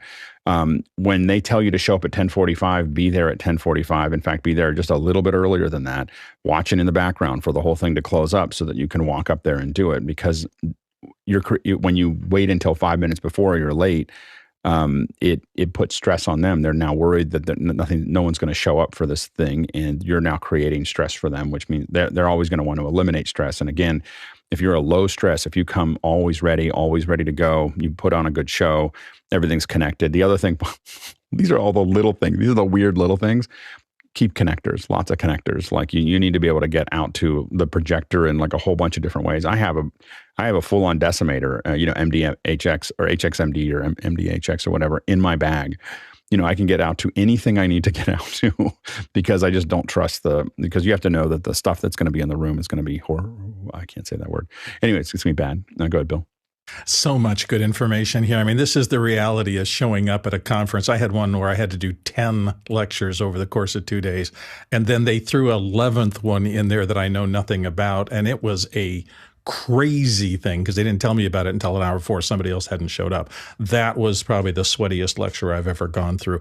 But I wanted to mention something. We talk about making it simpler and simpler and getting junk off your slides, and I'm a 200% supporter of that. It's incredibly important to get rid of all the cruft out of your slides. I am noticing, though, particularly in the Apple presentations, they're now doing what I call DTSs, which is dense technology slides. They will break that rule of as little as possible, and they will put up a very complex slide, usually if they're talking about a chip or something. And they will have 25 or 30 different little call outs about what the chip does. They'll leave it up for a long time. And I think those are strategic. And I think part of the reason they're doing that is because they know their audience is so diverse that individual audience members will connect to a little piece of information that they scan over and see and think, that'll solve my problem if I go to this piece of technology. It is done very carefully. It is not a succession of these that will blow people away, but at the right moment, there are ways to get your needs met in terms of a more complex thing, but just very carefully. But it's 4 to 5 slides in an hour and a half. Exactly. So it's like these are all the things that we did, and it's like, look at us, and these are all the things that we did. And I will say that if you look at Apple presentations, that's the gold standard. And I'm not just talking about the Apple presentation. I'm talking about the WWDC. When I spoke at WWDC in 2007, and there was it was about QuickTime, how to compress video for QuickTime. I had written part of an article, part of a book for that, and I got up there and it took 6 weeks of meeting with Apple to show them where I was going, show them what I was doing, show them my slides. They'd pick at things. Why do we have this? And do we need this? And okay, that sounds great. And then I got to the session. This time it's in Moscone, and they have a company called Duarte. Duarte is the kind of the gold standard for doing slide decks and stuff like that and presentations. and I showed that I had worked really hard on this, probably more than I'd ever worked on a presentation. And the guy there said, this is amazing. Like, this is really one of the best presentations we've ever seen built that's come to us. Really, really great work. And I was like, well, I do this a lot. And they said, is it okay if we make a couple tweaks? And I said, sure. And they just tore my whole deck apart. Like, it was like, it just got atomized. And it came back and it was the same deck, but it was like, and I learned more about presentations in that moment than sitting there. I just sat there watching them. They said, you can go somewhere. I was like, no, I'd like to watch. And I just watched them just rebuild all these slides. And one of the big things that I learned is progressive delivery. So the thing is that I had a lot of slides that would come up all at one time, and they had everything set up so that everything's a click, everything, and they were like, never show information you're not talking about. So never, so don't show the information until you are talking about it. And never, so the big mistake people make a lot of times is they throw slides up with all the data that they want to show. I've learned to very carefully, I show you just the thing I want to show you, and then I bring it in, and just the next thing I want to show you, and everything appears as I'm talking. I never show you anything. The other thing to remember is demos are great. People love demos. Keep them short. Don't get caught in the weeds, and definitely rehearse them a lot. But people love to have demos in there. And this isn't just something for conferences. Companies, they'll say this in multiple companies. Demos and decks. That's how you move the world. You move the world with demos and decks. In most of the Fortune 500, definitely in FANG, you have a deck and you have a demo of how it works or something that you've already built. And that is something that is, and I do agree with what was said earlier, which is that this is far more important. Being able to present is far more important than being able to write prose at this point. Being able to show your product, do a demo, show a deck, explain, and I know that Amazon doesn't agree. They have to write these crazy papers, and they all sit and read the paper before it. That is total insanity. But providing people a paper or prose or something like that sometimes does make sense for some companies, but it's the idea that needs to get moved forward, and visually making sure it's clear for people how that's going to work makes a huge difference. Go ahead, Chris. Yeah, what Alex is saying about progressive delivery, or just is that what you said? Called it progressive delivery? Progressive disclosure. Well, that's a software thing. That's super important. And here's what I find all the time: people push back against that. They're like, "Oh no, that's okay. We don't need to do all that." And the reason they do about, like, say, making something into a build is it's hard. Yeah, exactly. The reason they do that is they say it's hard. And that should not play into, if you care about doing the very best, don't be afraid of hard. You got to do it. And yes, you're going to have John, Mr. Preto here, he was working on his AI thing. And he had this one slide. John, can I share about this? He had this one slide, and it was talking about Midjourney. He's like, look at all the beautiful stuff that Midjourney does. And he had a slide with like 10 or 12 images on it. I said, John, it's awful. Don't do that. And I said, give me the slide. And I tore it apart, and I built a single click, boom, dissolve. And it showed the images full screen. And it was like so much better. It was because you got to actually experience these images full screen and not see that, well, it'll be fine. I've done it. It's fine. No, it's not fine. It's bad. And let's fix it. And it was harder, but it was worth it. And by the way, Bill, here's that thing that you were talking about. Let me hit play over here. Sorry. Boom, boom, boom. Apple's been doing this at the end of their presentations about different things. So here's the deal. This is really beautiful about the whole titanium phone thing. And then it's going to push back, and there's all your data. And that's the product quilt. Yeah. Yeah. Product quilt. Is that what you call it? That's cute. Yeah. But yeah, I mean, it's another way of, it's sort of a summary at the end. Look at all the cool stuff it does here. And what they're taking advantage of there is that you will see the things that are important to you subconsciously, and your eye will be called to them. So when they show them there, you'll only see the things that your brain has processed that entire frame in an instant, and it's looking at the things that it thinks that are important. And that's how the product quilts work. But they work only if you do them over and over and over again. You'll get overwhelmed really fast. And so it is really important. The other thing to remember is, if you do have a following, or if you are somewhere, remember that before and after the event, to promote the event that you were on. So tweet it out, put it on LinkedIn, do those things. Again, for the people who are doing the event, it's important to them. to do that that process is for them to be part of that. And so, but these are all things again. We're talking about it today because many people are trying to figure out how to get to the next thing and how to do what they need to do. This is a really powerful tool. And the hard part is it's the most powerful when you're the busiest. So the thing to remember is that when you are the busiest, when you're doing things and learning things and doing all those things is when you should be out speaking. It's hard. And you say, oh, I don't have time for that anymore. I'm busy. I'm plenty busy. The problem is that this yields fruit when you're not busy. So and especially when you're not busy, right after you've been busy is the time to build videos, do demos, post things on LinkedIn, do other things like that. So when you're in between things that are going on, take advantage of the fact you learned a bunch of things or you did a bunch of things. Try not to say, look at me. Try just to say, this is what I did. Like if I post things into social whatever, I don't do it that much, but if I post something of something I worked on, usually what I worked on is pretty old. Unless it's something in here because I can post on it. But if I'm doing for a client, it's usually 10 years old when I post it because I don't want to have anybody talk about the fact that I was talking about something. I mean, I feel like it's old news at that point. But I'll talk about what worked and didn't work about something or what the challenge was and how we met it and those kinds of things. I don't talk about, I was very, it was really great that somebody worked with me. I don't like those posts.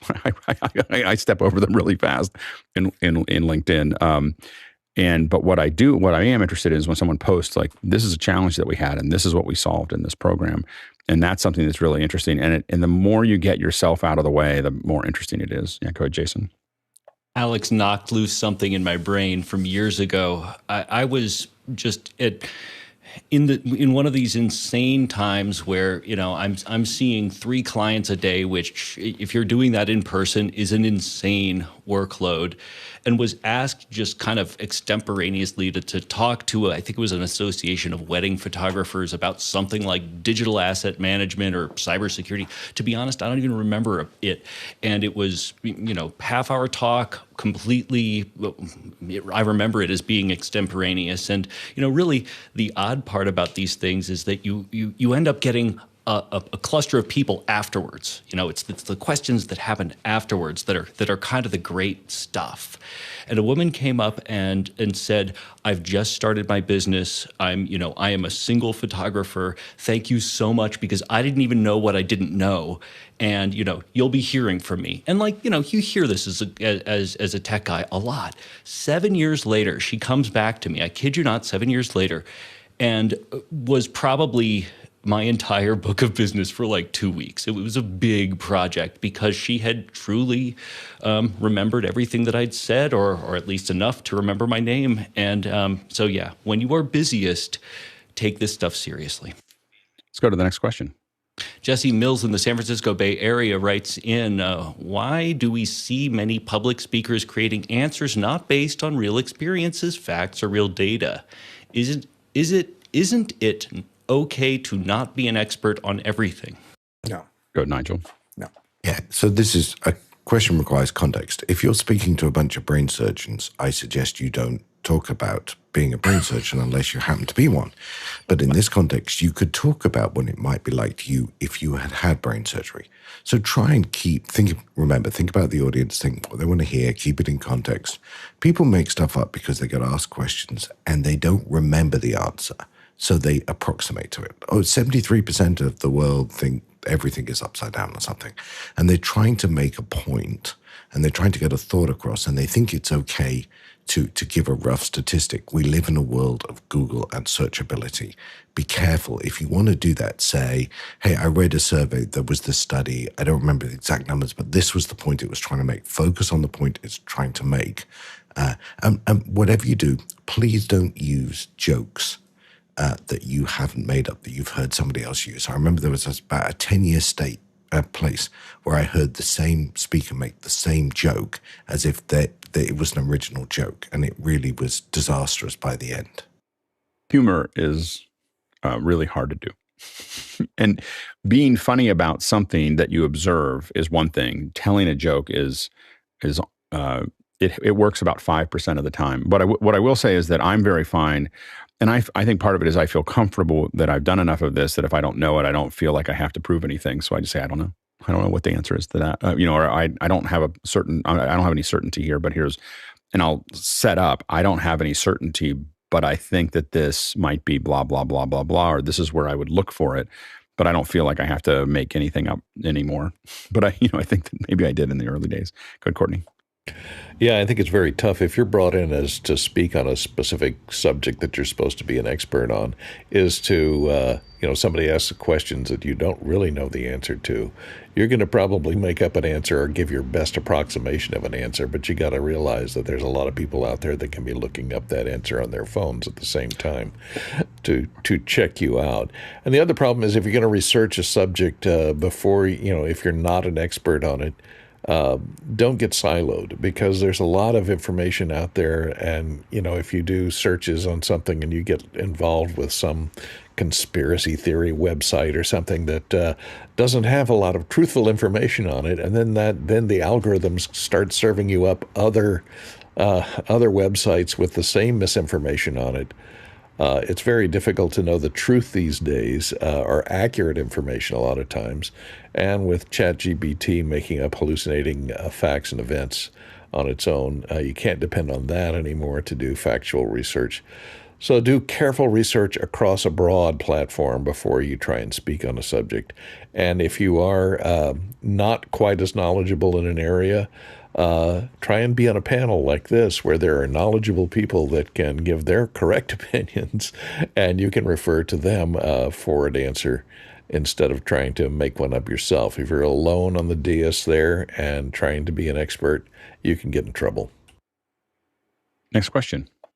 Mike Beardmore in Bedford, UK writes in, when speaking at events in Wales, UK, headsets for non-Welsh speakers and listeners with live translation is common. How would you modify your technique? Go ahead, Nigel. I used to speak a lot in the East, so in China and Japan, and I found there were two different situations I got stuck in. First of all, it was simultaneous translation, which is what this sounds like, or it's line-by-line translation. If you're in simultaneous translation, just slow your pace down. Be careful of using words. We should always be careful of using words that are jargon or stuff, but be doubly careful that somebody else, particularly if you haven't spent time with them, has to translate that word. So keep it simple, move more slowly, and I'll think about the other person on the other end and their ability to keep up with you. I much preferred line-by-line translation, where I would say a couple of lines and then the person would translate it. And I liked that more because then I could think about what I was going to say next and actually probably improve the presentation. Go ahead, Bill. And for Mike, if you've ever been around, particularly an older native Welsh speaker, it is indecipherable. There may be a part of English underneath it, but it is an incredibly thick, heavy accent. So I double down on what Nigel said. If I was in that circumstance, realizing that 90% of the audience is going to get 5% of the actual speaking, you really do have to treat it like it's all foreign language and serve your audience. If you can make it simpler and easier for them to understand, that's your main goal here. A lot of times when I'm in a foreign country, I usually assume that everyone around me understands fifth grade English from someone who's never watched any social media. So I speak in very concrete terms with very concrete words, with nouns and verbs that are, in simple sentence structure. And I don't do that because it's not looking down on anybody. I know that a lot of them are very good at it. It's just that their English is already better than my Swahili or my French or my, so I already feel like they're doing much better than I am. I just want to make it easy to make, and what I'm trying to ensure is what I'm saying is understood. And so I will say, I will slow down and I will say things in very concrete terms in a way that I feel, and I knew it naturally now, and I just don't use a lot of jargon or big words. And it's, again, not because I don't think they can handle that. It's because I just don't know what they know, what part of the language they know. And I also want to make sure that if someone's translating it, they have the highest probability of being accurate. And so that's that definitely is a shift. I personally believe that no one, unless they are exceptional, like born into it, should try to present in a second language.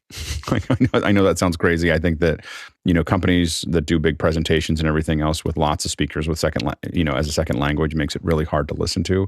And I'd much rather have captions or a translator than have them try to speak a language that is not their native language or that they are not really smooth at. Courtney? Yeah, and another rule is don't use colloquialisms because they don't translate well into other languages. They may be completely ununderstandable if you say, that's a horse of a different color, any type of colloquialism that is common. So stay away from that because it's tough for translators to know that it's a colloquialism and then be able to translate it into something meaningful in the other language. Oh, Jason? That reminds me that the purpose in general of speaking publicly is to get your audience closer to you, not to push them away. And that sounds obvious. And what this came from with Alex was do not use heady, lofty vocabulary. Do not use, I'm going to be stupid if I don't use big words in front of these smart people. You're actually putting up a wall that makes you harder to connect to. So, don't be insecure like that. Just go out and be yourself. Good, Nigel. I also have a message here for the Americans in the audience. Never, ever, ever, when you are outside the US, use American sporting analogies. The chances are nobody will know what you're talking about. Next question. Douglas Carmichael writes in, when booking presenters, do some of them have riders similar to musical artists? How have you dealt with their outlandish rider requests? Nigel? It really all depends on the event and what you're trying to do with that speaker. I had a speaker once, I was relaunching a brand, and I needed another brand alongside it. And the CEO of that other brand, who was a very, very famous tech person, said they would do the hour's presentation if I sent a jet to pick them up and then sent the jet to take them home. It was a big enough event that I paid that amount because I wanted that person on our stage with our brand. So the answer is, what are you trying to achieve? What do you want out of this? And if it's worth it, you'll do it. $40,000. It's the last time I paid for a jet for somebody to show up at an event. $40,000 round trip.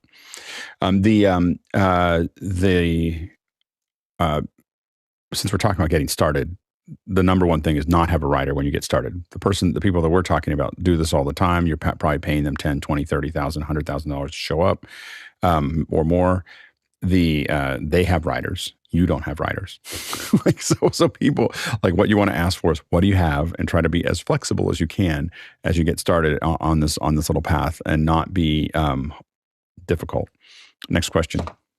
Laura Thompson in Beaumont, Texas writes in, do you describe your slides or at least mention what you are showing to the audience? Good, Bill. I try, if I think I might have visually impaired people in the audience, I try to do that a little more. It is a delicate balance, though, because, again, all of a sudden, for the sighted part of your audience, you're reading your slides, which is probably the number one sin. I mean, we've all been in presentations where a really bad presenter throws up a bullet list and then just simply reads them in order. That is inclusive for someone who can't see the slide. So if you're in a show like ours where you have a radio audience and a visual audience, you have to be careful about that. But I try not to, and I do think that the serial disclosure thing that Alex talked about and that other panelists have talked about, where you're just bringing up, Chris mentioned it, just bringing up what's important now, that'll help avoid that situation where you've got you got 5 bullet list items and you're trying to say, should I read them through or just ignore them? Next question. Jesse Mills in the San Francisco Bay Area writes in, certain speakers get really flustered by questions mid-presentation. Can those folks practice being derailed to build their own adaptive chops? Nigel? Yeah, you can practice anything about public speaking. Put a bunch of friends in the room, put your family in, and play the game.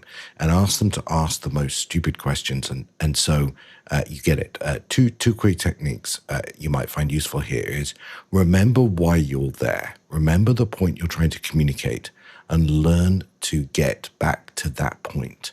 Get back focused. And the second thing is never, ever say, that's a good question. The best example of tactic I ever saw, which I would not suggest you use, I had a friend who, when he got asked a really difficult question, took his glasses off and said, "I'm sorry, I can't hear you clearly without my glasses on." And then he moved on.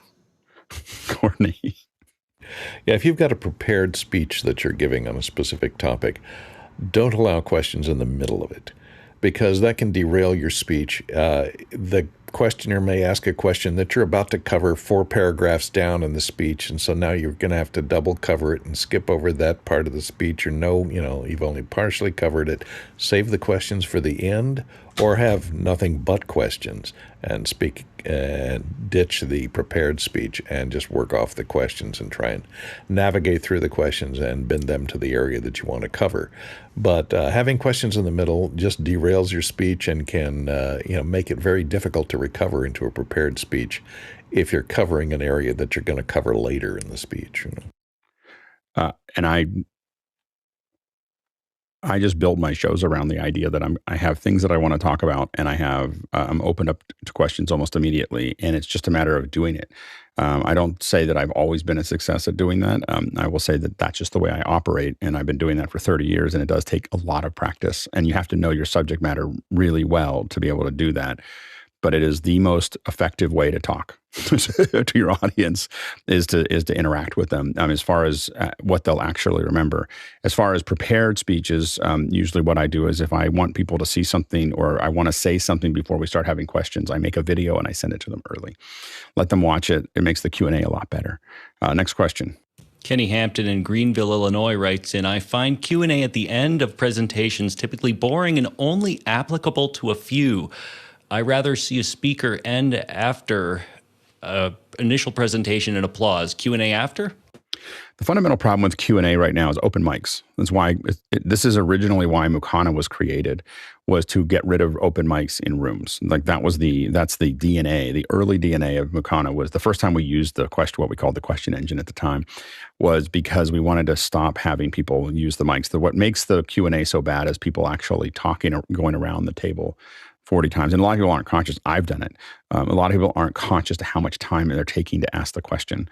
And so getting to some way that they can deliver it via text is really powerful because it allows you to move through those questions and allows you to make more intelligent choices, and it gets a lot better really quickly. Next question. Paul Walhus in Austin, Texas writes in, what differentiates the Tony Robbins and Matthew McConaugheys who draw mega audiences from the rest of us in terms of speaking style and content? Go ahead, Courtney. Charisma, one word answer. And I will argue interacting with the audience. Go ahead, Bill. Those are both good answers. I will say that most of them had something to bring to the table before they became professional speakers at this level or highly sought after speakers. In Matthew's case, he's a movie star. In Tony Robbins' case, he started with like firewalking and things that he found a really interesting way to kind of give you a visual thing that was extraordinary, but they didn't stop there. They truly worked on building an audience through presentation. They're both extraordinarily charismatic. I agree with that 100%. But they worked it and leveraged it through years and years and years and years of refinement. And I don't know as much about Matthew McConaughey. Tony Robbins, I think his background, whether he talks about it very much, was starting in EST, and EST is a very Q&A, audience interactive version of how to do that kind of thing. And so, of course, he came out of that and improved on it and definitely made it better. But I think that was, I think that the DNA of how he does what he does comes from the earlier stuff that had been done in the 70s and 80s. All right. It's a good conversation. It's funny. The questions start to pick up at the very end, and then we're like, if you're wondering as a producer and you're watching us kind of stretch out and talk about things, it definitely is connected to the number of questions that we have. So if we see 3 or 4 questions, we'll talk for quite a long time.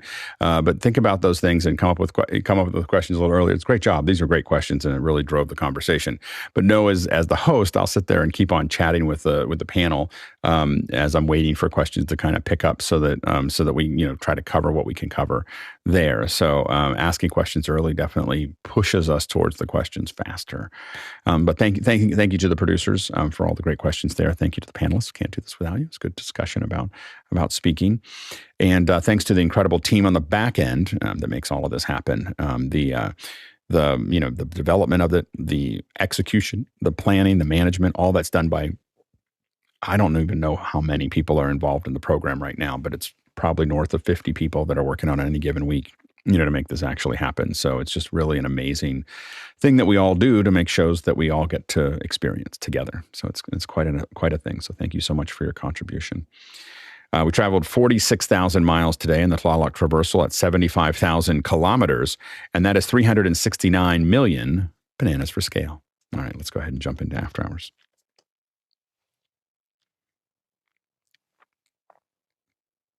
I am not speaking at FM. I'm not speaking at the Final Cut Use Group, Final Cut Summit.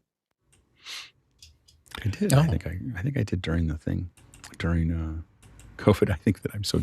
Here's the worst part: is I've gotten to the point I'm so difficult because I never want to show up.